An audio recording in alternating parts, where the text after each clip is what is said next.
ঢাকা মেডিকেলের হুলস্থুল এক কাণ্ড, ঝলসে যাওয়া রোগীদের আত্মচিৎকার, পরিবার পরিজনের আহাজারি, তার ভিতর আমাদের অমানবিকতা। ১০ টাকার ভাড়া ৩০ টাকা, ৩০ টাকার ভাড়া ৫০ টাকা।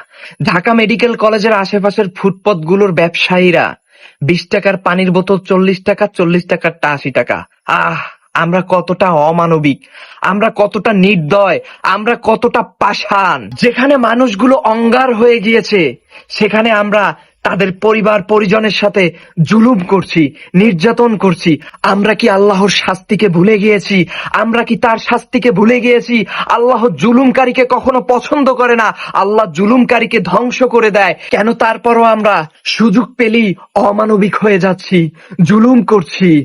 আহ, আমরা মানুষ কতটা অমানবিক! আমরা কি ফারাউর জুলুমের কথা ভুলে গিয়েছি, কিভাবে আল্লাহ তাকে ধ্বংস করে দিয়েছে? আমরা যদি পূর্বের ঘটনা থেকে শিক্ষা গ্রহণ না করি, এই জুলুমের জন্য আমরা আল্লাহর গজবে পতিত হব।